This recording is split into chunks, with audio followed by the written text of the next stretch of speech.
Check that out.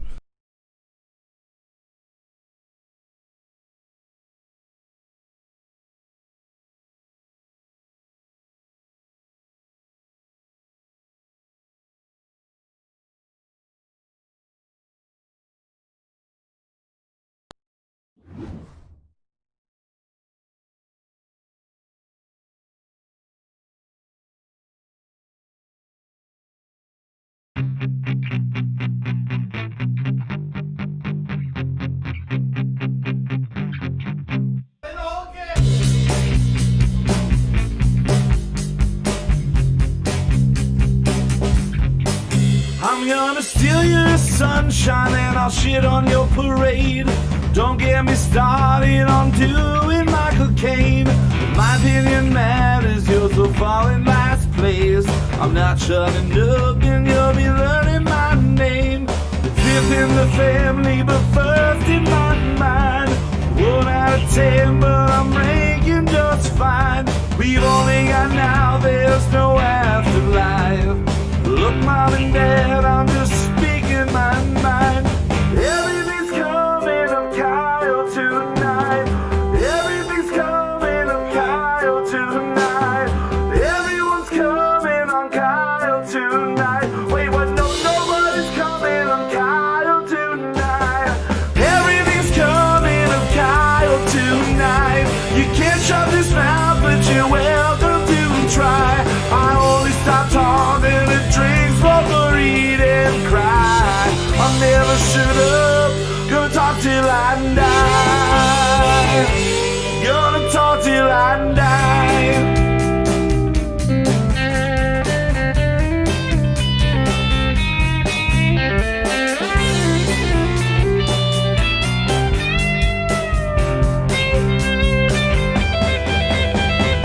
Everything's coming up Kyle tonight. You can't shut this mouth, but you're welcome to try. I only stop talking and drinks for eat and cry. I'll never shut up, gonna talk till I die. Gonna talk till I die. Gonna talk till I die. Gonna talk till I die.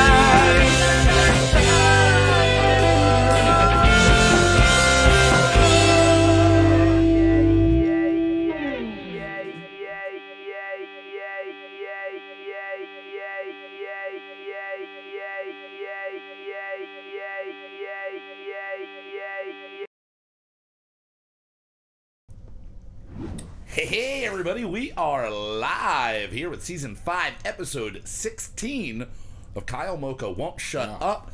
I am your host, Kyle Mocha. Welcome, everybody that is joining us now in the present here. Right here, right now. On January 12th, 2021. And everybody that's listening in the future on iTunes, Spotify, Stitcher, wherever you may get your podcast. Thank you so much for tuning in and listening along with us. We are joined here. I am joined here, as always, by the one, the only. Have you ever actually Googled it to see if you are the one and only? I think I have. Justin Olimpado. How you doing this week, brother? I'm good, dude. I've Googled myself so many times, and I've done other things to myself so many times. Masturbating. I'm talking about masturbating. Yes. And I can definitively say there's no other Kyle Mocha that exists. Have you ever gone on a deep dive and seen if there's any other Justin Olimpados? I've looked up the last name to see what comes up. I've searched my name. Yeah.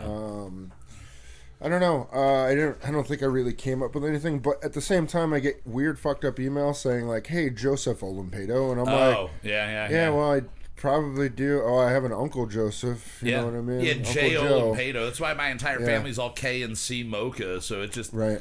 I somehow scored K_Mocha at hotmail.com 17 years ago, and I was like, how has nobody else gotten this? And it's because nobody else was using Hotmail. I found that out. They were using Yahoo. Did I ever tell you the story of setting up my grandmother's first email account? No. All right, so this Justin's grandma at AOL.com? No, so it was right around Christmas time. I think my aunt and uncle were up. Yeah, Grandma Sucks 123 at PA.com. No. Okay. So I set up her first computer. It's back in the day, probably like 2001, 2002. Okay. And she wants to have an email account so she can email back to her sisters and shit, and they write stories back and forth. Yeah. So for whatever reason, like it was either Yahoo, but I think Yahoo you needed a specific way to set it up, or you had to pay for email, something like that. But weird. Hotmail was a free thing that you could set up. So it was easy. That's probably why I chose it. So she's in the living room with my aunt, uncle, my mom, my dad. And I come out and I'm like, okay, so your email's all set up. And they're like, oh, great. So what is it? I'm like, it's viv@hotmail.com. And everybody looked at me and they're like, what fucking website do you have your grandmother on? Hotmail? And I'm like, what are you doing? Like fucking mailing. Mail? I always wondered if there was like a Hotmail, MALE.com, like that was used as what an up, email. Mike? Oh, we got a Greetings Mikey. from Floods. Tell everybody we say hello. Hello to everybody at Floods. And hello to everybody in Arizona. Yes. Brother Keith in the chat. How you doing, guys? Thank you so much for joining us. And like I said before, join us live on air. I always say it's the better way to listen because you get to interact with us. And we always appreciate that, and we hope that you are appreciating us responding to you when we do. We don't always respond to you. So there's this thing that was going around. Actually, I don't know if he's working tonight at Floods, but Matt Colley posted it earlier. There was I think I shared it in our group chat. There's the picture of the Native American guy wearing what looks like a Washington Redskins shirt, but it says Caucasians on it instead.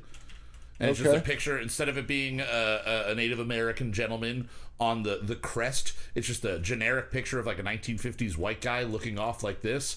And I think that is the problem solved right there with the Washington football team. Call them the Washington Caucasians. Yeah. Like, it's just...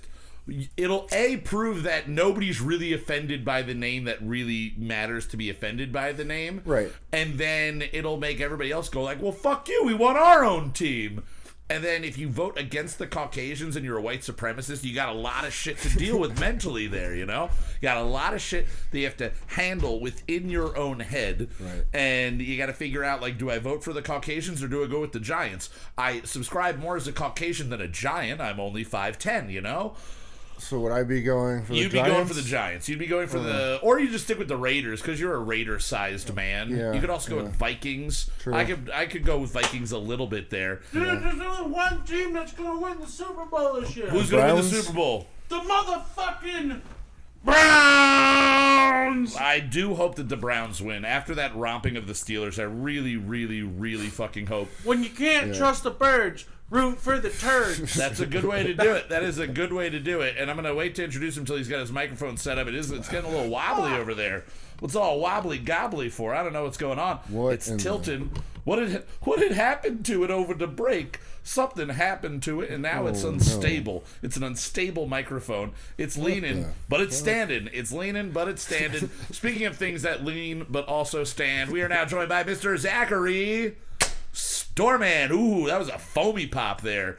You're a pussy daddy on that one. Is it on the pop screen? Is on the pop filter? Nice. Now Zach just finished up mixing and mastering our weekly original single for this week, our Brunch weekly original single, which we will get to in a little bit. Yeah. And in addition to that, musically tonight we do have a featured band from southeastern Connecticut. We're going to be featuring. Yeah, big ups to CT. S-E-C-T. S-E-C-T, because they're Southeast Connecticut. SECTHC.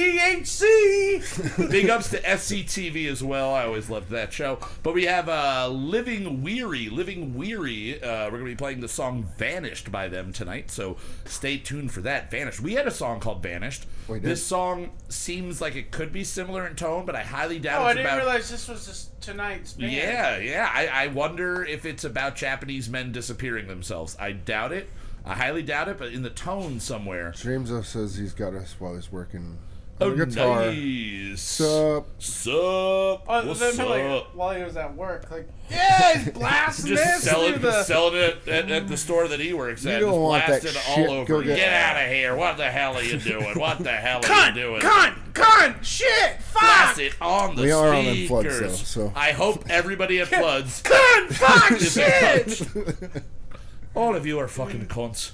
Well, we just broke the record, I think, for Moot.tv saying cunt. I was on Let Me Ask You a Question this week. It dropped yesterday. And they say fun episode say cunt a bunch of times, and I think I'm the only one that only says it once. Maybe Greg only says it once, right. But they don't go hard on it. I allude to British parents because I said the line from 2020, our song that we did about British parrots learning to swear, and they thought I said British parents learning to swear. They're like, they already know how to do that. I went, yeah, they use some words really liberally, and Eric's like, yeah, like cunt. And then just cunt just kept happening. So how many times did you guys say it? Less than we've already said it today so far in 10 minutes. So we broke it? We broke it. We are the cunt record holders. We are the record cunt holders here on Cunt Mocha. I mean, Kyle Mocha won't shut up. Have you watched the history of curse words? I haven't, but I saw Nick Cage is like the host of it. Is he the host or just like the guy who does one lead in on it? No, he's the host of the show. And his hair plugs look amazing. Yes. He's putting Travolta to shame. Travolta should face off, but with hair. He should hair off. They should do a sequel. Yeah, but it's a musical. Like it's hair. It's hair spray. But it's not. And Travolta was in Hairspray. We're connecting all sorts of dots here real early on. But apparently Jonah Hill has the record for the most curses or fucks in Is it in Wolf of Wall Street? No. Wait, what movie are you saying that he has this in? Yeah, it was Wolf of Wall Street. Wolf of Wall Street, yeah. okay. First I thought it was super bad, but it's not. It's definitely not super bad. He says fuck enough in there. But yeah, Wolf of Wall Street, I think he broke like Joe Pesci's record. No, it was South Park. South Park? Yeah. Oh, South in the Park. actual bigger, longer uncut. But how many, what is that? I don't mean, remember. It's like over it's like 100 times. 140 something Fred times. Derek say fuck in that song like 52 times? Probably. Sounds like something he would do. It does sound like he was something he would do. So I realized something, a missed opportunity over the last 4 years of the Trump presidency for bartenders in Republican areas, like really red states. I've seen nobody, I thought of this today, nobody has been selling a margarita at all this entire time. I typed margarita in all caps and missed one of the first R, and it said margarita, and I went, holy shit, it should have just been a red margarita, and it would have sold. It's really just Red Death in a margarita, like with salt and tequila instead of Southern Comfort. Right. But we really missed the boat, and after the events of this last week, I am not pushing that idea at all. So if you like that idea, that's a free one. You can take it and you can run with it all the way to Do not mention the prison Capitol. or Do wherever. not mention the to the Capitol and then right to prison. Well, every week we like to get together here. We like to bullshit about music, talk about pop culture and stuff like that. But we also like to drink beer, and we've been ranking the beers this season, getting a scale of 0 to 100 rating, and we have a beer that I'm shocked we've not gone with yet since the season started. So let's kick it off. We got some Labatt to drink. What are we drinking? It's Labatt. I just told you.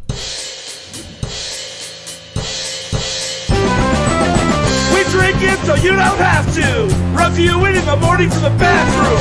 Cheap booze and craft brews. Review it in the morning from the bathroom. What are we drinking? What are we drinking? Yeah!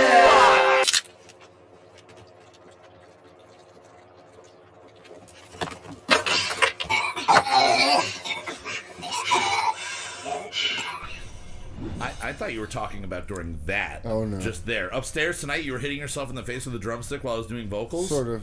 Was it that bad? No, we're just fucking around. God damn it, stop, you stupid I was like throwing it at you like it's a spear. It's actually and shit. pretty much every song we've ever recorded, while you're like real not paying attention to us, and it's just like you're practicing or whatever. Me and Justin are always just looking at each other, doing like. I just assume you guys are doing that while I'm playing fucking drums. No, I mean sometimes we have a conversation, and that's when it rolls for like 5 minutes, and we're just sitting there like, "Oh, did you watch that episode of that the other day?" Yeah, I'm like, "Oh shit, wait." Oh, this is on loop. That was really any good. Takes yet? We'll take it back a little bit. That was pretty good. That's like, I really like what you're doing there. How about we just try it one more time? Yep.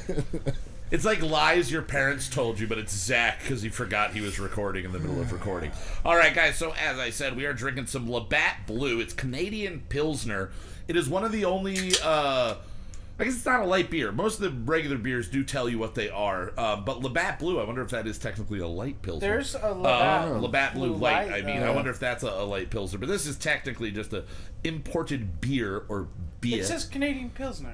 No, that's what I'm saying. I wonder if the light... I thought you were saying it doesn't say what it does. I don't know what kind of beer I'm saying, like, it Budweiser says lager, Rolling Rock just says 33, but, like, Miller Lite says, Rolling Rock says pale. Does it say pale ale? Yeah. It also says 33. I said that because I knew I wasn't wrong and I forgot what it said. But yeah, this is a Canadian Pilsner. We generally will wind up drinking this on the show around the 4th of July. Yeah. I like to go with this or Molson Canadian around the American Independence Day. What a patriot! You always mention how much of a patriotic person I am whenever I do that. Do either of you ever reach for a Labatt? No, I remember why I don't. Labatts? After one sip, did you remember why? Yeah, I mean, maybe it's just this can, but it has a metallic-y taste, and I don't know, it's just not something that I would enjoy fucking fills my mouth with just, like, I don't know, like a tingle. There's a whole mouth tingle, like, all the way to the back, like that lemonade spot. Yeah. And then it dissipates into kind of metallic nothingness. Have you ever had a point in your life where Labatt was a drink of your choice or anybody else's choice that you hung out with and were forced to consume it with them? I don't think so. Never? Not that I can fucking remember. I've never had a friend that was like, I'm a Labatt's man. I have plenty of people that come into the bar asking for Labatt's. I do hear the Canadian, like if you go into Canada, the actual beer there is better. The beer? Well, like the Labatt. Like most countries generally. We need to do a test of that. We need to go to Canada when they allow us back in 30 years, We gotta wait a while. I got friends that I hunt with that are... They can send it down. They drink... No, not in Canada. Why not? They drink Labatt's in America. Yeah. That's what I'm saying. They're Canadians that drink it in America? No, they're Americans. Taylorsville. That's the Canada of the Poconos right there. No, Canadensis is the Canada of the Poconos. No, Canadensis is the Cambodia of the Poconos. It just makes more sense that way to me. Cambodians I don't know. I drank a lot of this year already. Cases and cases of Labatt. Where? Like, where were you drinking it? That's what I was trying to tell you. You were making fun of me. Every time you go hunting, this is what they bring. Like the after dinner party? Yeah. Somebody always had Labatt's. Is it more prominent than Bush? Hell no. Hell no? Okay, so Bush still reigns supreme.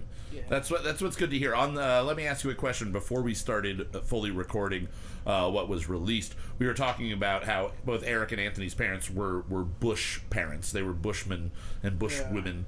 And I don't know if that's primarily around here or just around the country. People really like Bush. People really do like Bush. And it's a thing. I mean, I didn't really love the Bush Latte. I didn't hate it. But I think I like Bush and Bush Latte better than I like the Labatt Blue. I agree. On a scale of 0 to 100, I feel like I gotta go lower than maybe I've gone for almost anything else in this like kind of category.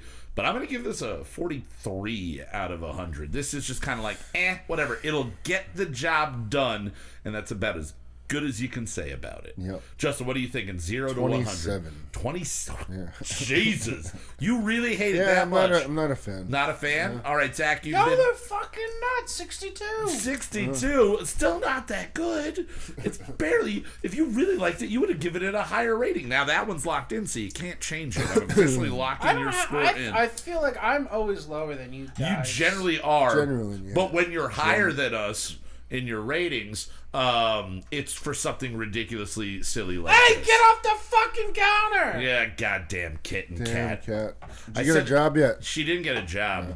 Anybody else out there in the world yell at your cat for not having a job? We've been just like scolding her all evening. We scold her all the time.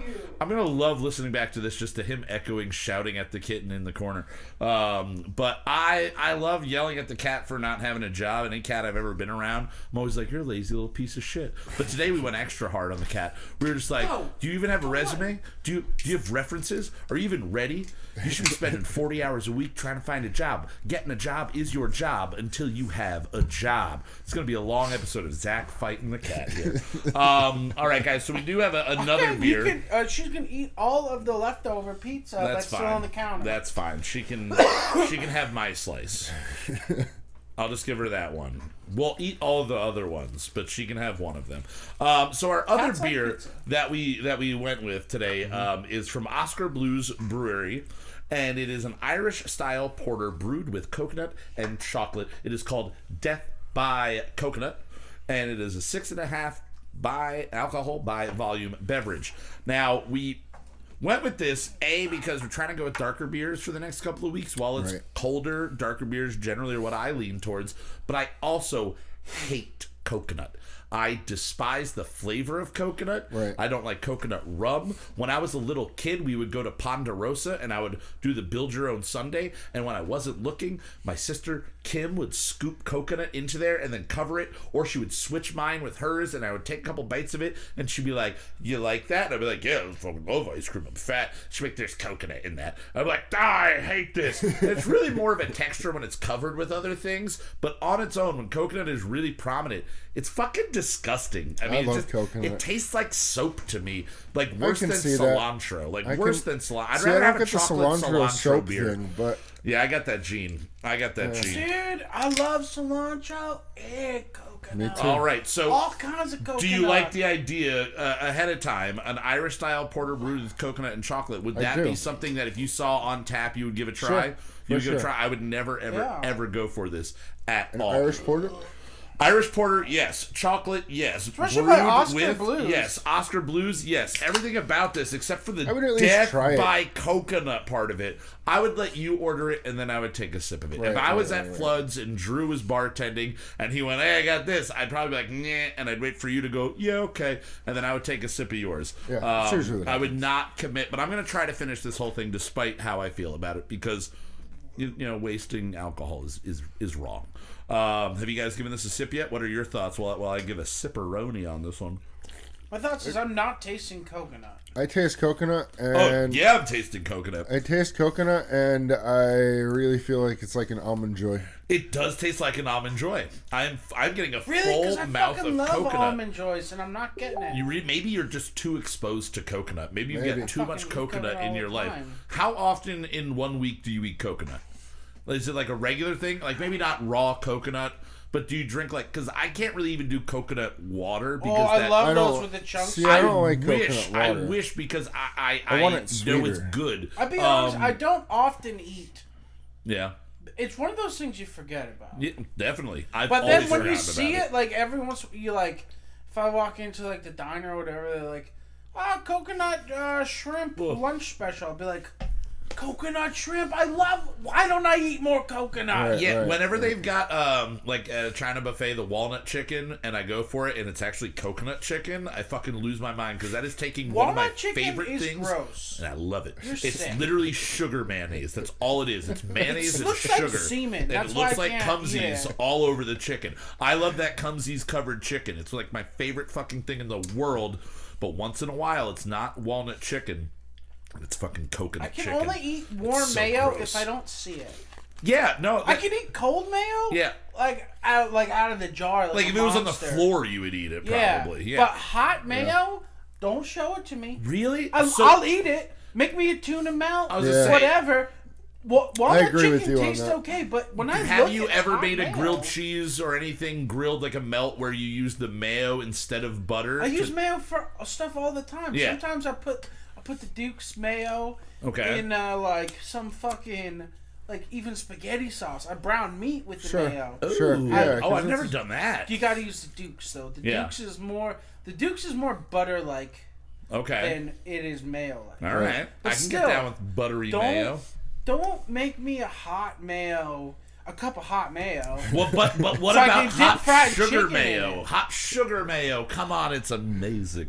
It's so good. But what's not good to me at all is the Death by Coconut. I'm going to start off with the ranking so you guys can judge how much you want to redeem this. For what it is. I'll give it the fair shot as an Irish-style porter. They're pulling that off a little bit. The chocolate I am definitely getting, and I'm getting the coconut. So the fact that I hate coconut, I can't really put against it. I have to rank it for what it is. Sure. So I am going to give it a 58. It's probably lower because I don't like coconut. I'm trying to not let it affect me.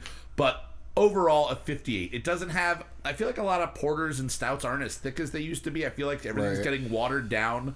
I don't know why that is, but nothing is even as thick as Guinness. Like I'm terrified to try a Young's Double Chocolate Stout and find out it's turned to water, because it used to taste like a goddamn Frosty from Wendy's. And if it's as thin as this shit, I'm gonna be fucking pissed. Yeah. But yeah, 58. So Justin, what do you think on a scale of 0 to 100 on this guy? I'm going with an 85. It really does taste like an Almond Joy. If you like Almond Joys, you will enjoy. You will almond enjoy this? Yes. All right. Zach, are you getting any of the coconut still, like swishing it around in your mouth? Is it opening up in any way on you? No. No. So what are you getting? Just chocolate? Or do you just get porter? Do you taste Irish? Do you taste anything? I'm not getting Irish. Yeah. Chocolate. Yeah. Coconut. Or porter, really. Yep. In any amount that pleases me. Okay. Now, we could use this opportunity to mention that Zach, as of yesterday, congratulations, is out of quarantine from having the vid. Did you lose the taste of... Not that I or the sense of taste or anything like that? I will say that once you said that you were, positive, and I was waiting to get my test, every day I was like throwing cough drops in my mouth just to make sure I could taste like the cherry cough drop. I was drinking IPAs so I could make sure that I could taste them, and I just started putting hot sauce on everything, and I might have upped my tolerance for hot sauce in the last 2 weeks because I've been like exposing myself to it. Still have not tried the last dab, which is sitting in the refrigerator. This today could be sawdust. That could be sawdust. You have had an experience in the past on the show where we were drinking sodas, the pickle soda and all of that, and you really wanted to taste all these things, and you had cement, lodger, cinder, concrete. You had just shit coated in your today nose. I was just running a sawmill all day. Yeah. So sawmill may be affecting the fact that you can't taste this, but aside from that, what do you give this on a 0 to 100 scale? It's not a good... It's a poor porter. Yep. It's a porter. It's a poor porter, so I would say 45. 45, all right. Yeah, I said I was going to try to finish it. I might go back to it in a little bit, but I think I'm sticking with the shitty Labatt Blues. We did a bang-up job picking beer this week, but don't worry, there's Coors Light and Miller 64s left in the fridge if we really need them. Sure. All right, guys, so as I... Dude, I've been running across Miller 64s. Everywhere? Everywhere. I've been seeing them in bottles more than cans, and I'm kind of interested in how smooth they taste. People that accidentally bought them. Oh. Like, you fucking see somebody like... Did you mean to buy that 2.5% alcohol beer? There's a lot of these in your cooler today, but like, yeah, it was an accident. Yep. Because you think it's MGD or like one of those. We still have some in the fridge here. We still do. There are still 2 sitting behind the guitars in the studio room because I put them there while I was doing vocals. You're hiding beers I put them there. Guitars? I put them there, and there has not been a moment in the last 6 months where somebody was so thirsty that they reached for one of those and consumed them. Maybe they get better with age. I highly doubt it, though. I highly doubt it. All right, guys. Well, we have a featured artist that I alluded to earlier. Again, the band is called Living Weary. You can find them at living_weary on Instagram. You can also find them by just searching Living Weary on Facebook. They're kind of like a post-hardcore, a little bit of a grunge alternative feel to them. They definitely have that feel of like the fun 90s mixed with a little bit of sludge. Really enjoy this song. Justin and I we found these guys about 2 months ago on Blank TV, which has kind of become an unofficial sponsor of this segment of the show. I should really reach out to them because I'm just finding all of our bands through there. Go check out Blank TV, an amazing YouTube channel for punk and hardcore, everything and kind of in that realm. I mean, they do stuff outside of that as well. But this band is really fun. It's just a rockin' song. It's just a good rockin' song. Kind of has that droney, drudge, kind of stoner doom metal feel to the music side of it, and the guy definitely taps into a Cobain feeling in the way he performs the vocals and everything like that. As always, I really hope when they listen to this they are not offended by my interpretation of what they do, but I will say that I fucking love this song, really enjoy it, and I'm really excited to play it for all of you here. Again, this is Living Weary's Vanished. Again, they're from Southeastern Connecticut, SECT. Bigs ups to CT. Here it is, guys. We'll see you in a couple minutes. Enjoy Vanished by Living Weary.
right, guys, getting there. You have it. That is Living Weary's Vanished. And as we were kind of talking about while we were listening, it kind of...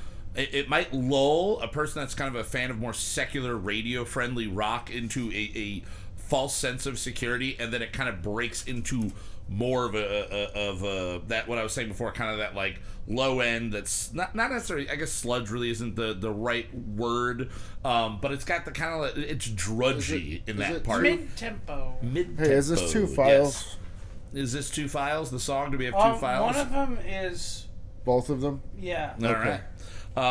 Now, again, you can go check those guys out at living_weary on Instagram, or you can find them just by looking Living Weary on Facebook. And again, just a fucking awesome song. And again, shout out to the guys over at and gals over at Blank TV for putting out such great music for the masses, so we can all find all these independent bands from around the world. We found so many awesome bands through them. So big ups to Blank TV. Big up to Blank TV. Now, this week, as always, we wrote, recorded, mixed, and mastered a Brunch Weekly original single. This one in about like 4 or 5 hours or so.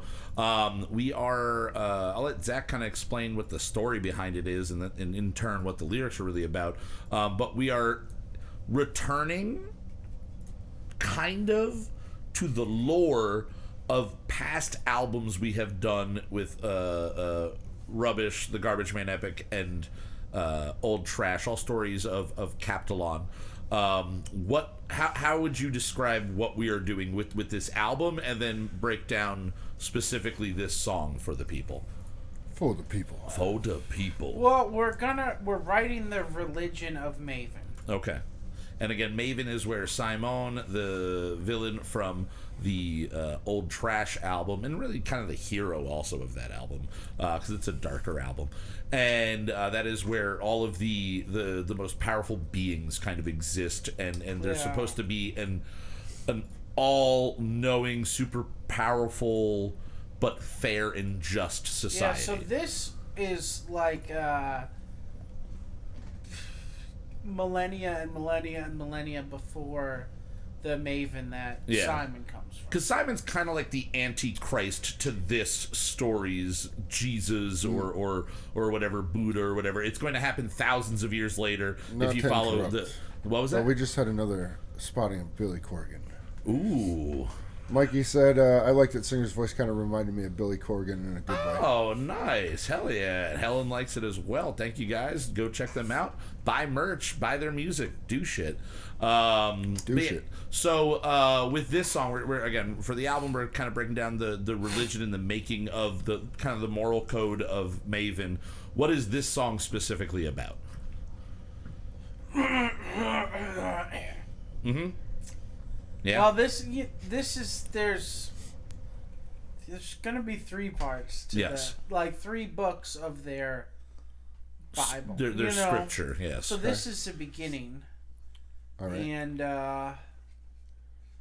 it's a guy. He was born to the family of the ruling class but the world is shit. The world is sort of crumbling the way that the end of the Roman Empire or current day America. Yeah.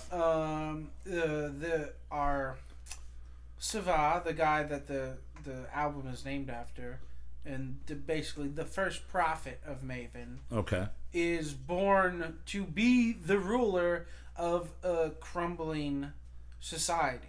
Like his birthright is to lead a society that has just turned to garbage. Yeah. And he's looking to try anything he can to not just watch everything fade away and be destroyed.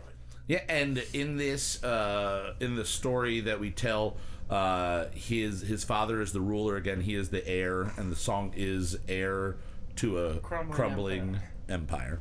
So his father passes away, and then he, under basically the tutelage of the character that I called Harkness, which you're not going to be able to hear too much, and that's kind of on purpose. But Harkness is an elder, a wise, holy man. He is the seer, and under his tutelage, he decides to kind of go against the grain and basically make a pact and start to work with the undying Lord of the Snakes, and as I call it, the Serpent's Nest. Well, the seer sees it. Yes. But he doesn't know them. Okay. No one has ever met the that far. No one living has ever been to the Serpent City. Yes. It's a myth. It's a old wives' tale. So if there's one way to save it, it banks on that being real. Yeah, if everything has gone to shit so horribly that the only options left are things that make absolutely no sense. Yeah, Just you go with the complete impossible. Hail Mary shot in the dark. Hell yeah. Right. Now, about the music of this, we generally, when we start working on a new project, Zach will give us a what do we always call it? A must listen to. Required listening. Yeah, required listening. That's the word. For the season or for when we're doing a specific album.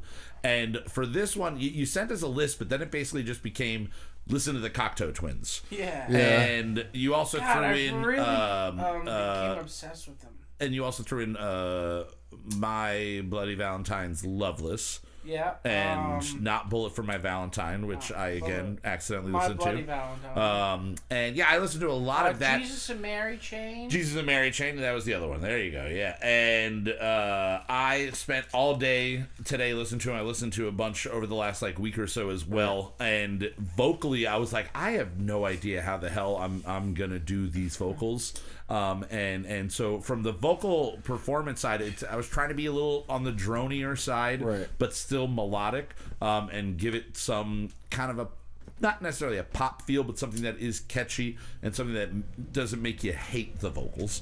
Justin, as far as the drums, what was it like for you on this album or this single? Fun. I mean, I basically set up all of my toms at this point. Yeah, set up all my toms, rearranged. It's all big cymbals right now. So, yeah, we redid the whole drum, miking, EQs, setup of the kit, everything. And then you did all of that, and then we basically strived to recreate the sound of MIDI drums, like programmed like a drum machine or something like that. Well, the Cocteau Twins, they have it's a drum machine. They don't have a drummer. If you don't know who they are, people don't know who they are. They are fucking incredible. When are they from? Are they a current? So the first album is 82. Okay, I thought they were older, but it the sounds album so that current. I told you to listen to a lot is from 1990. Really? Heaven or Las Vegas. I thought that was going to be 2012 or something like that, like a decade old. No, so maybe. they are the band that started Dream Pop. Okay. There is no Beach House without them, but there is also no My Bloody Valentine or Smashing Pumpkins without them. Right. Hell yeah. They were contemporaries of the early Cure. And before New Wave splits off and all of those other subsets of they were one of those Mikey. bands that that saying that first Sex Pistols concert. Yeah. Everyone that was there went home and started a band. Yeah. They were one of those people. Oh shit. You know what I mean? That started a band because they saw this. Because they're from Scotland. Yeah. They saw the Sex Pistols and then Joy Division and all the punk stuff that happened. And went home and made a band. And then from 77 to 82, you go from actual punk to post punk. Yeah. Real punk only lasted 3-4 years. Yeah. Yep. And then then that punk splits into post punk, which becomes new wave on one side, and then shoegaze and dream pop on the other side. Yeah. Yeah. And then on a totally different side, you get the old school hardcore feel too. You get the Ian MacKaye and all that. Yeah. We didn't make a dream pop song. No, we definitely did not. What would you say that we ended with on this one, genre-wise? Well, I was aiming to listen to them, but make something a lot heavier. Okay. The whole point was to make something heavier with the guitars. Yeah. Right. But to do some of the stuff that they do, but do a more heavy guitar. Yeah, you did say upstairs at one point that you wanted the guitar to kind of do the boring work and kind of the heavy lifting, but the boring heavy lifting. Drony parts. A lot of times the songs that we make, it's like the piano or the pad or some synth will be. Yeah, but on this one you kind of flip. You flip the script. The chord basics. And then you threw in some incredibly fun keyboard solos in there. You were just like, oh, I'm just whipping up keyboard solos here, left and right. Yeah. And you got some really catchy riffs in there. Ones that I was kind of already had an idea of where I was going to go vocally, but then I was like hearing the riffs that you're putting down. I'm like, oh, should I just like pull a reverse Rivers Cuomo and just copy what the lead is into my vocals? Because, you know, he'll always like take the vocal melody and just make that the guitar solo. So I was like, maybe I'll do that backwards. Yeah. But I kind of stayed away from it to let that kind of shine and be its own thing.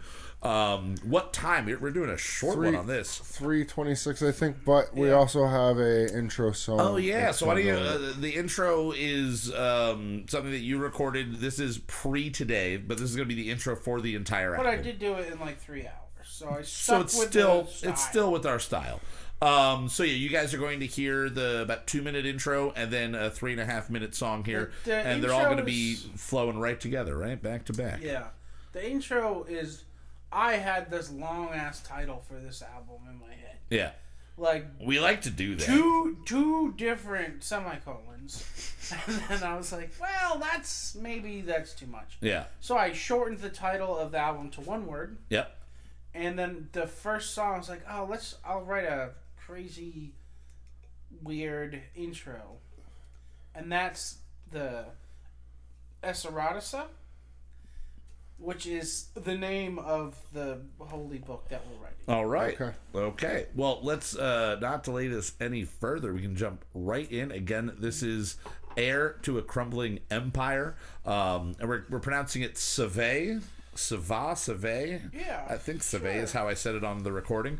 Again, these are words that Zach made up, and then I was like, how do I pronounce this? He's like, and then I Googled them to make sure that nothing comes up with that. And I was like, well, the there one we go. Save's father's name is Gandar, and I was like, this is kind of close to like Gondor, and I'm like, wait, is Gondor a thing? And then I'm trying to think of Lord of the Rings, and I'm like, Gondor, Gondor. I was pretty sure it was. All right, guys, so here you go. Again, this is the intro to the album, and then the Brunch Weekly original single for this week. We'll see you guys in just under 6 minutes. Enjoy.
All right, guys, there you have it. Again, our Brunch Weekly original single for Season 5, Episode 16, The Heir to a Crumbling Empire. I think the end of that song is my favorite thing we've done. But just... Or the last second of it? You just like it when it ends? Yes, just right when it ends. Your favorite part is when everything stops. When it's over. When it just ends. It's pretty fucking rude to everybody here, Justin. That's really... No, that last part, the drum machine sound that you got out of that really fucking works. Yeah. And then I also failed to mention that we basically just did double vocals. It's two things. They're telling the same story, but it's like layered information. And in my head, it kind of... get as much information out lyrically as I could in the time that we were working with, but also kind of the idea of like when a religion starts, it usually starts as oral history, and you got a lot of shit kind of coming, together, and you can't always get a clear answer on things. It's the whole playing telephone through history. Things get fucked up and get muddied, and that kind of I was hoping to get that to translate through the layering of the vocals. But the lower vocal line really just winds up, I just went with your drum part on that, and it's just like the one spot where it drops out and it's just the vocals, and then everything comes back in together. It really works with the drums there, and I was really happy with that. I like the song a lot. I think I really enjoy it. Good start to this. In the chat, Keith was saying that the transition owned his ass. And then Helen is saying, "Oh, cripes, the best is old-fashioned rock and roll. Check your riffs at the door. It's history." And then I'm assuming that's what Mike Demers is responding to there with the face. Coming from the mom of Rifford fucking Blackmore, like literally his name could be Riff Blackmore if he wasn't already Riggard Blackmore. It's just one letter off in the alphabet. He is like the guy that introduced me to riffiness, and I'm assuming he didn't just get it from himself. I'm assuming you and your husband had something to do with that, Helen. All right, we're not going to ask you to buy anything to help shave your son's balls this week, but we will ask you to appreciate the riff. But also, rock and roll, old school rock and roll is really fucking fun. But hopefully you guys enjoyed that. Again, we're going to, as always, get that put up on the YouTube channel. And at some point in the near future, we'll be having all of our music released across pretty much every platform that you can get music, so you can listen to current music that we're putting out. I don't know how we're going to do that, if we're going to be able to drop it on YouTube and then get it up on Spotify or something like that. Maybe as the album is completed, we'll drop it on all of those things. But we've got we're doing 5-song albums right now, so we got 4 more songs of this off of this one will be a 6 album though, because of the intro, or more if you do other interludes. And if you do other interludes, we can make it a 25 track if you just keep doing interludes with 5 interludes and interludes. And then just 20 interludes. 20 little... Because we're writing shorter songs now, so we have to stretch them out somehow. It would be like when you're looking at playing a CD, and you see it counting down like -8 seconds, but when you skip to the next song, you miss it. You can't get to that. Limp Bizkit was the king of that. I had a lot. I didn't listen to Limp Bizkit that much growing up, or at all, but I had a lot of albums that I thought when I would listen to them straight through and not pay attention, I'm like, oh, this song has this little intro here, and then I would put it in like my 20 CD changer, and they would just play on random, and I'm like, why the fuck does it just cut to 30 seconds into this song? And then eventually I realized there was a little so we should do that. We should hide a bunch of negative space countdowns. Really do that not on YouTube. We're just gonna do it on CD for people with Discmans. Just for people with Discmans. We're gonna press a vinyl. And if you're dumb enough to buy a vinyl from us and listen to it, as soon as you put the new notes, like, fuck you, fuck you, fuck you, fuck you, fuck you. There's no music on it. Fuck you for 17 minutes aside. Four-sided double album. Fuck you, fuck you. But one time in there it goes, fuck you, fuck you, fuck you. But you gotta listen to the whole thing to find that well. It's gonna work. But again, we'll be getting that up. Hopefully you guys enjoyed that, and more to come over the next few weeks. But tonight we don't have a guest. Again, kind of in the wintertime, it's hard to secure guests. You never know what the weather's going to be like. Zach sometimes has to go out there and plow the snow. It's not an innuendo or anything like that. It's just what he does. But I figured you sent us this idea yesterday in a text for, I think it was yesterday, for a movie that you came up with. First, I want to ask you, before we start talking about this, what level of intoxication were you when you came to the realization of the idea for this movie? Were you drunk? Were you send this? Was it yesterday? I feel like it was yesterday. I believe it was yesterday. The day before, something like that. So you don't remember coming up with it. So you're probably somewhat intoxicated. Do you remember what the idea is? Okay, I was laying in bed when I came up with it. All right. I was trying to go to sleep. Yeah. And just my brain was thinking. Yep. Right. Okay. I remember what it is now.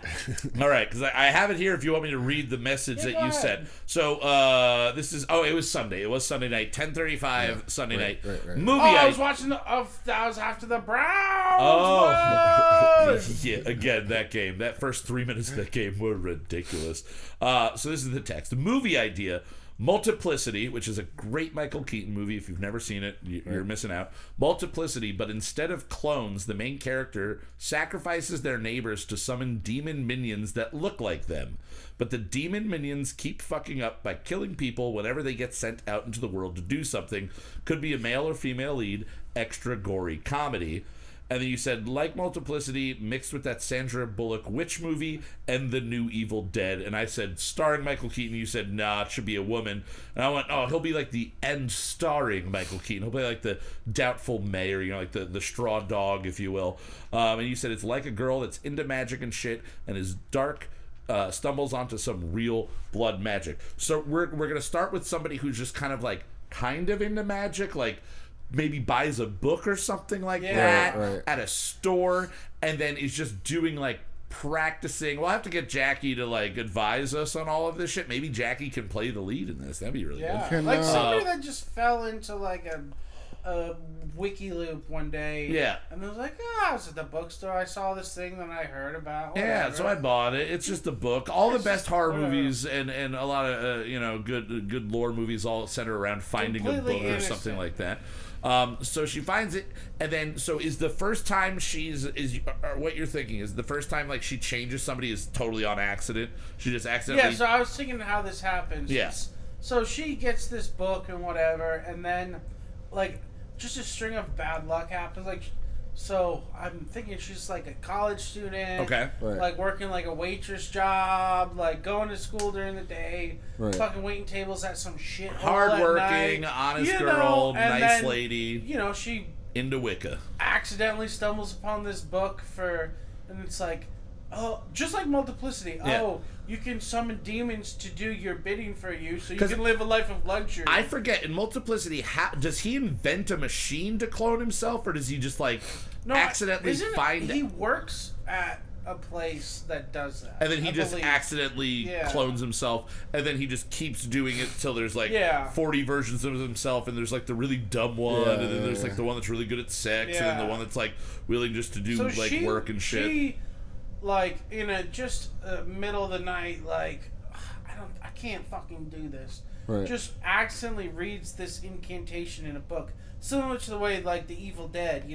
reads the book and right. Yeah, it's nothing. Yeah. Next morning she wakes up. The ambulances are at her neighbor's house. Wow, what happened? Lightning struck right through the house and killed Jim. Oh shit.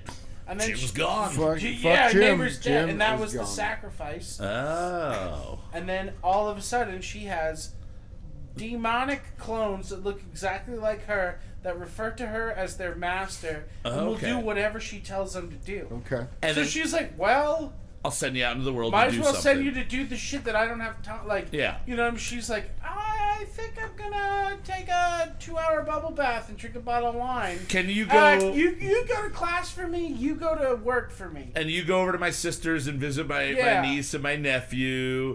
And you go over here, but everywhere they go, they just spread evil. Yeah, and accidentally. They can't help it. Yeah, they can't help. They're demons demons. live on blood. Just happen to look like her, though. Yeah, but they look like her, and so, and they can perform the task that she they have the knowledge of her, but they like go to her job and like they're sitting there and they're typing away, at her day job before she goes to her night job or whatever, her school, if she's going to school, she's typing away and the teacher, let's say, says something that the demon of her at school doesn't approve of, and she just kind of looks at it and all of a sudden just like, are you thinking like a violent, like immediate, like jump scare kind of comment in a comedic way, like just like jumps up and just like violently gory rips out like the jugular of the teacher? Yeah, but I was thinking the funny part of it is that no one but her is privy to the information. Yeah, that they're clones.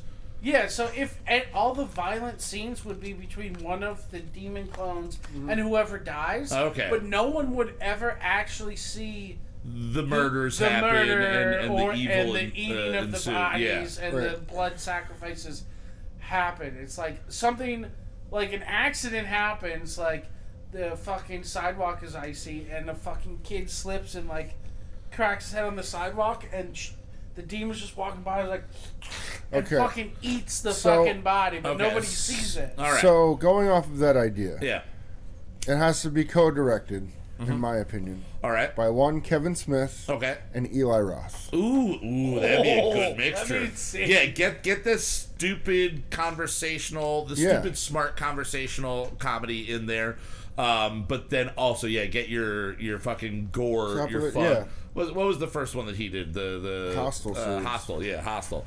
Now, I like the idea that every single time that they do another, like they kill somebody else, it spawns another being, another entity, and then at some point, like Multiplicity, she just has like a closet full of demons, and she's like trying to keep them locked away, and she's got a date. Maybe she met a guy, and there has to be some sort of romantic comedy. Definitely. Part. And that guy has to maybe it's the guy at the bookstore that sells her the book. It's kind of like a cute little guy. For whatever reason, we could get Jackie to play the part and Nick to play the cute guy, and they got on-screen chemistry immediately. It would work. It would work. For some reason, hey guys, we shot this last night. I don't know if you were aware, but really good performance. It's a 5-minute porno with a really long intro and a really long outro. We do a lot of things where there's just 5 seconds of content and a bunch of shit around it. That works. That works. That's in our brand.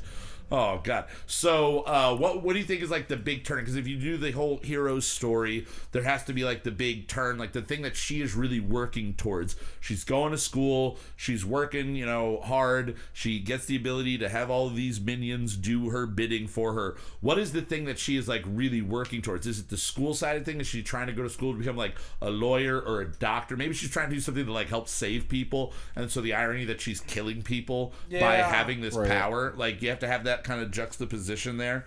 Do you have any idea of maybe what you would like her to be like working towards? Do you think it's a life-saving thing? Maybe she wants to join like Amnesty International or something like that. She's trying to get like a sociology degree. More poetic if she was really trying to do something positive. And she and all this death and dismemberment keep happening around her. So then we'll have her have the guy, and like again, I think it'd be cool if it's the guy that like sold her the book, or maybe it's the son of the bookstore owner, and blah blah blah. Because for the bookstore, for whatever reason, Willem Dafoe popped into my head. Willem Dafoe is the bookstore owner. Would be a great one. So you get James Franco, young Willem Dafoe. Wait, no, we already said it's gonna be Nick Dario. So he's the son of. He's the son of. So if we're gonna make it true, it should be Michael Sheen. The guy from like Frost Nixon and the Twilight movies, because they are identical. I'll show you a picture. It's freaky. So we could have them playing, him playing the love interest, and he like comes over, and she's trying to keep everything hidden, and then he notices the book, and he is like somebody that has grown up in the literary world because his father owns a bookstore, and maybe his father's a little on the evil side, just kind of like knows what he's doing, and like maybe did like an incantation on the book itself. himself. And then, so he sees it, and now he's, like, on her side trying to stop her. Like, he goes, did you not read the rest of the book? Did you not read the rest of the inscription? Like, if you don't stop this, at some point, the whole world will be taken over by your clones, and it'll only be you and your clones, your demon clones, and then you will be, like, the evil goddess to them, and you'll have all this power and all this stuff, which is great, but everyone else will be gone. So we have to go around and start killing them. So then, the two of them have to team up to kill all of the demon spawns that look exactly like her. So there'll be scenes of her brutally murdering herself, and him, which will be cool. And then him not being sure which one. It's the whole like, which one do I shoot? Which one do I shoot? He's like, and they're both like, kill her! We're like, which one is the real? Every fight. You gotta do the Michael Scott thing where you just draw a line on the Asian lady's arm so you know which Asian lady you're dating because he doesn't know the difference between Asian ladies. Yeah, do that, except it's just with clones. I think this is something that could really work as a story, and I really wanted to discuss it here on air so it could be fleshed out and I can go back and listen to it and write it up. And I think over the next couple of weeks as I work on it and text you guys back and forth and kind of expand on the idea, I think we could kind of start in a Kevin Smith way. That's where a lot of his, that's where like Tusk and everything started on a podcast. And we've been building up our film, equipment and everything along those lines. So it's soon, at some point, we are going to have to need a project that we could work on. And I think if we could come up with something like this, and maybe we do it super comedic, where it's like, obviously we can't have clones of one person. No, we need the main actress has to be a twin. Yeah, we have to have a twin. We have to find somebody for at least the first demo shoots of it this to be a twin. This could be the Olsen twins' return to film. Oh, yes. Olsen twins. Get it. You just divorced that giant cigarette-smoking Frenchman, one of you. You got nothing going on. What are you doing, making clothes? Do you want to watch a movie where the Olsen twins brutally murder each other over and over again? Yeah, and Willem Dafoe's in it?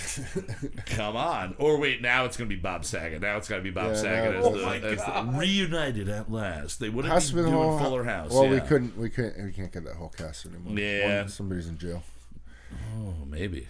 Who's in jail? Lori Loughlin? Oh, yeah, she is. She's making license plates. No, she got fucking like 4 months or whatever. Yeah, and I think because of COVID, she's probably definitely out if she's not already. Because that was way back. That was back to. Yeah, probably. She went. And she was in there, and then wait, isn't her husband? No, William H. Macy's married to the other woman who's also involved in it. Because William H. Macy is like.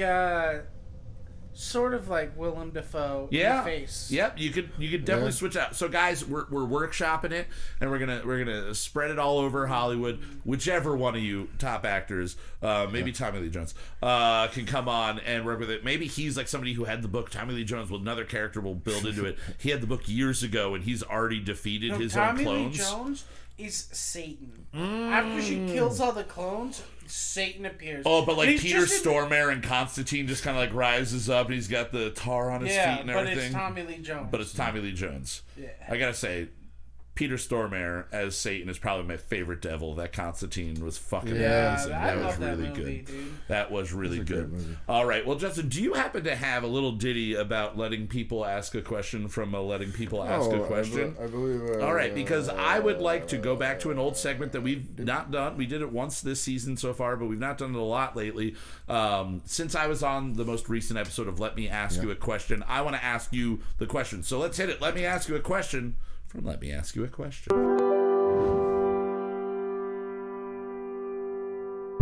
Let me ask you a question. Let me ask you a question. Let me ask you a question. Let me ask you a question.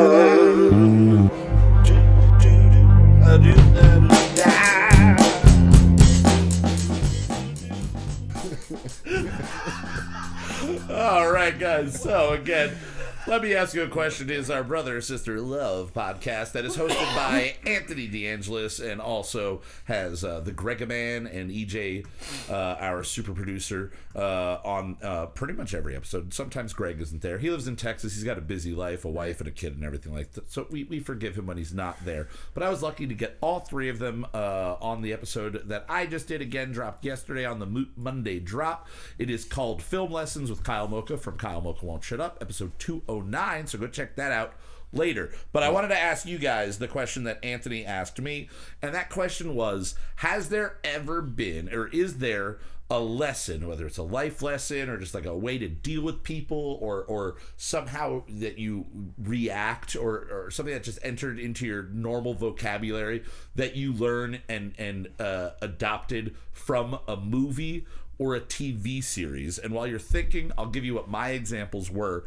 I had to think about it a little bit, but the first one that came to mind was The Parent Trap with Lindsay Lohan. Remember that, the remake? Right. I learned from that movie that if you take an Oreo and peanut butter and just slab some peanut butter right on the Oreo, it tastes amazing. And I've never looked at Oreos the same. And I've also never looked at peanut butter the same. Peanut butter is now a condiment, and I put it on everything. And I talk about how when I was a kid, loved those orange Austin crackers, and I just thought it was like peanut butter and something, and it's cheese and peanut butter crackers. Yeah, so I went, ooh. Those. So I started slapping Arnold, some. Is it? I thought it was Austin's. I think there's two companies that are Austin's. Austin's. Austin's was like the cheapo IGA brand probably that I got growing up. But you could, I took a piece of American cheese, put peanut butter on it, rolled it up like a little like fat kid sushi roll, and popped it, and it was just amazing. And I've ever since then been putting peanut butter on many things. Right. So that was one life lesson I learned. Never on my penis. I've never actually put peanut butter on my penis. It's a waste of peanut butter. My penis isn't that good. It does not deserve peanut butter. Peanut butter is for winners. Peanut butter is a reward. You don't give that to losers, all right? Sorry, penis.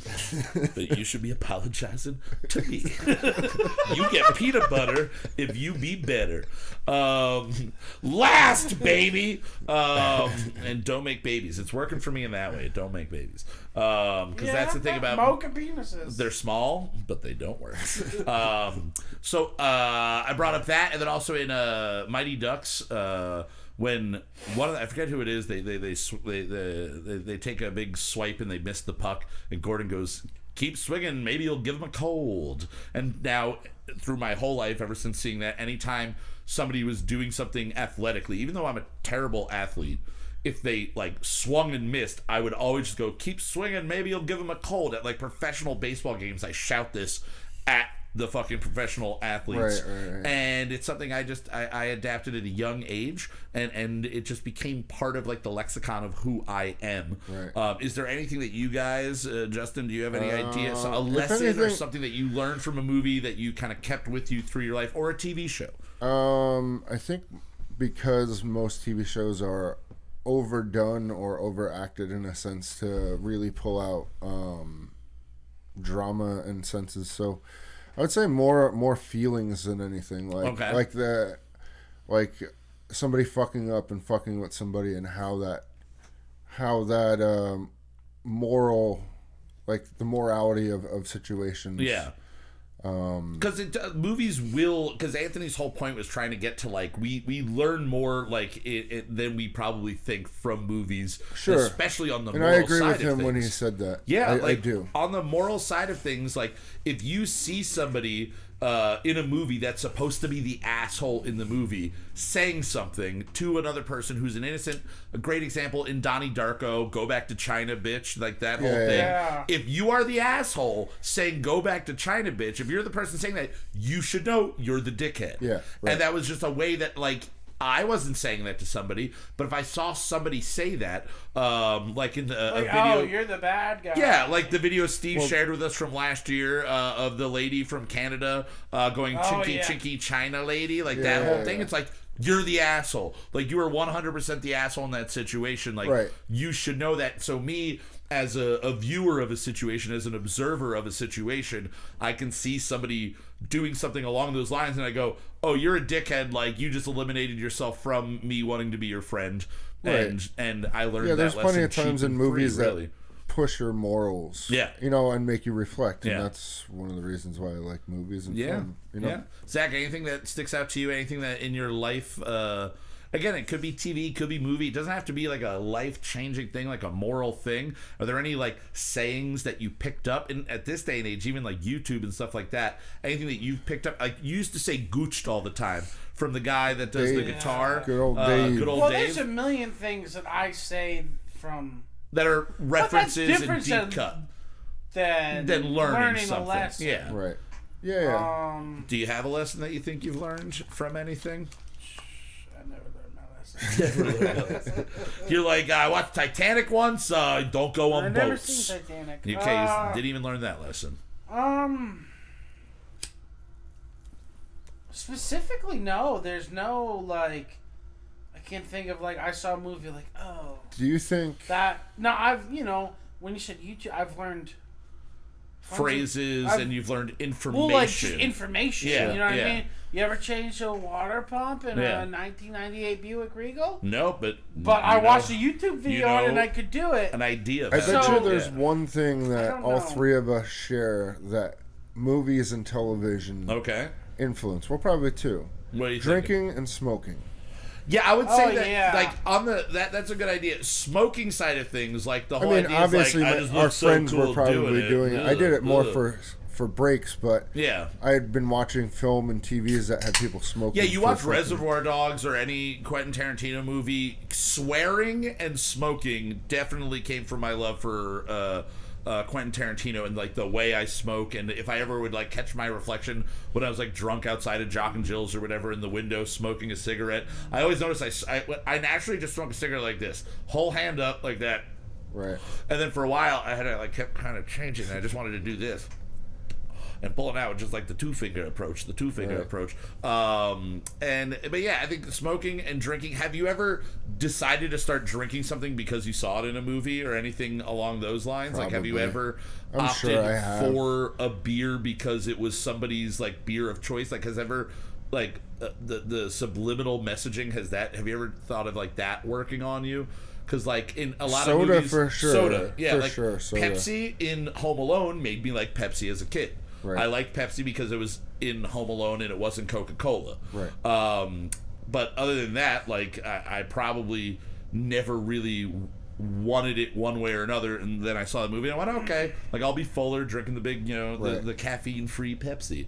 I think as far as older movies go, I definitely learned when I was younger kind of like how to interact with adults more from watching movies, because I would just kind of emulate like watching movies that they weren't even, like watching a Humphrey Bogart movie and just thinking, oh, this is how adults talk to each other, and just be like, you see here, kid, and then adults just looking like, okay, this is a precocious little boy, which I found out later in life basically meant I was a little asshole. When someone's like, oh, you're a precocious little kid. But, oh, you're a fucking cunt, aren't you? You're a little fucking cunt. Hate you there. Hey.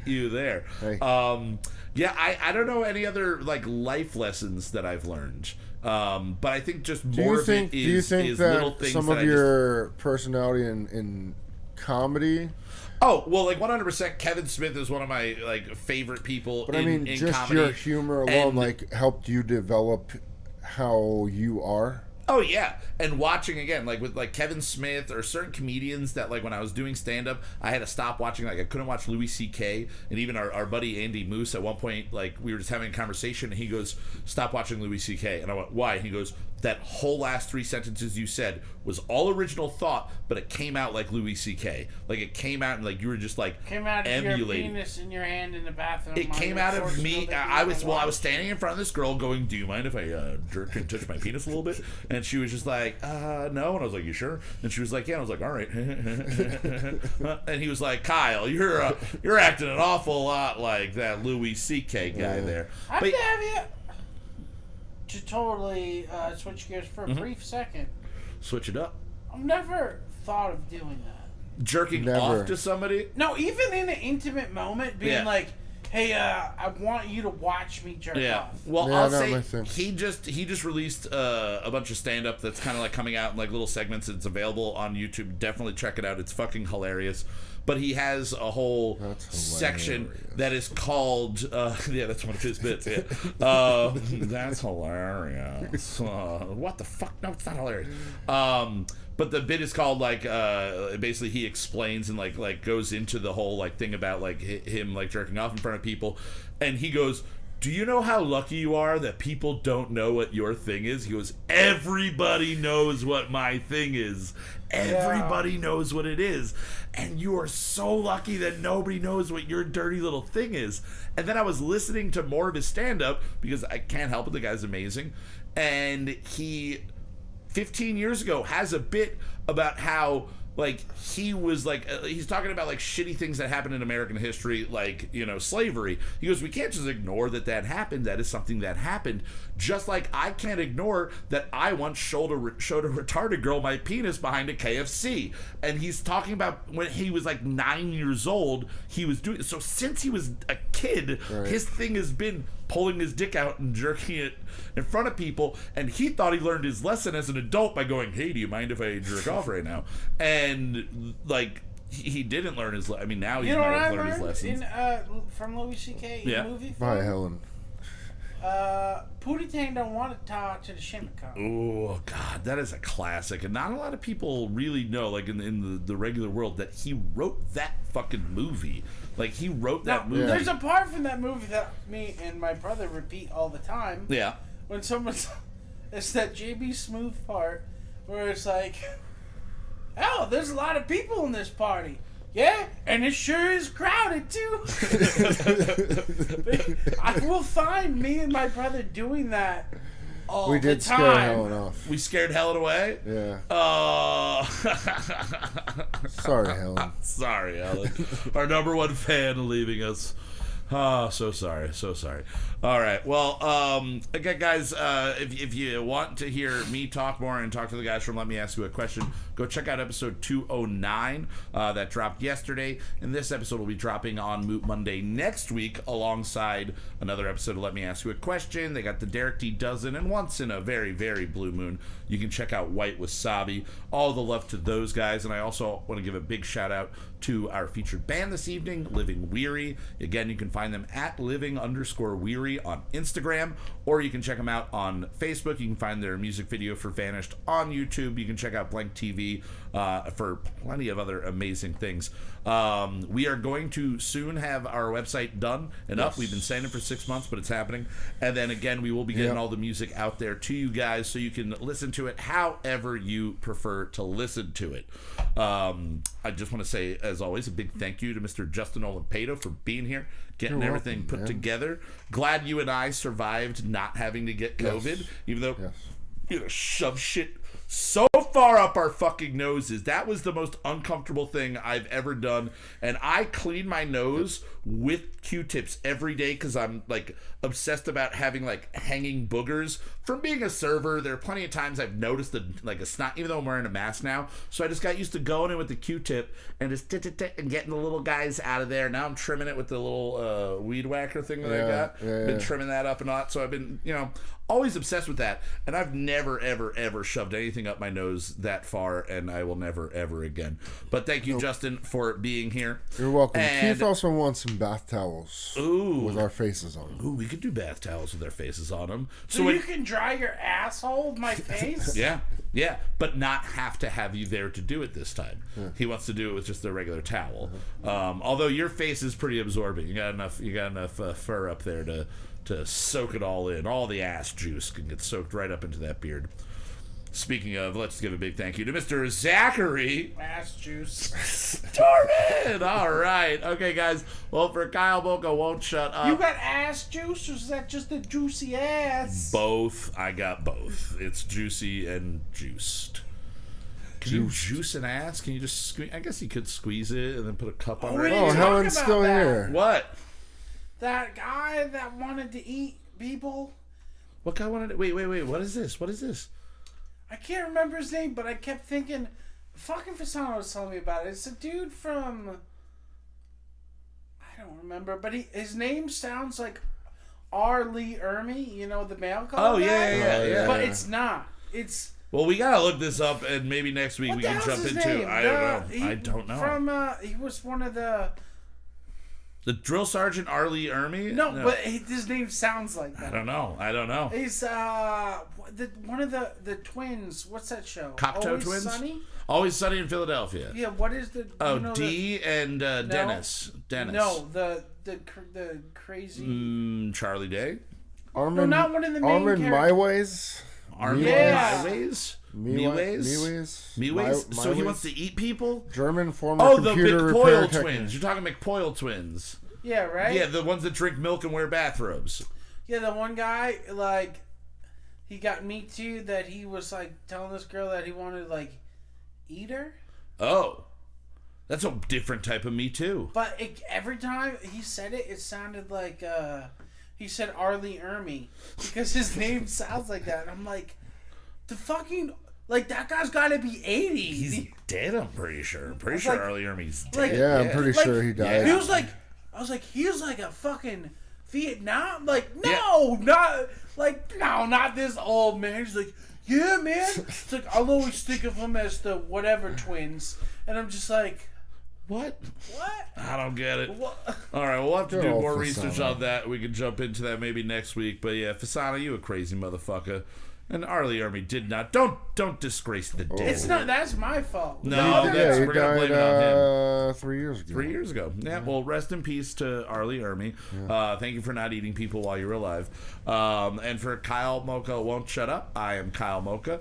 Later, guys. Signing off here. Thank you for being As here. always, we would like to say fuck you. Fuck you. Fuck the fans. Fuck the fans. And Bob Saget. Buckley. Root.tv. There's nothing more egomaniacal than singing the theme music for your own show. Who am I? Kelsey Grammer. If I could only drink like him, we're gonna write a new one every week. Some will be solid, some will be weak. We're gonna write a new one every week. Some will be solid, some will be total experimental.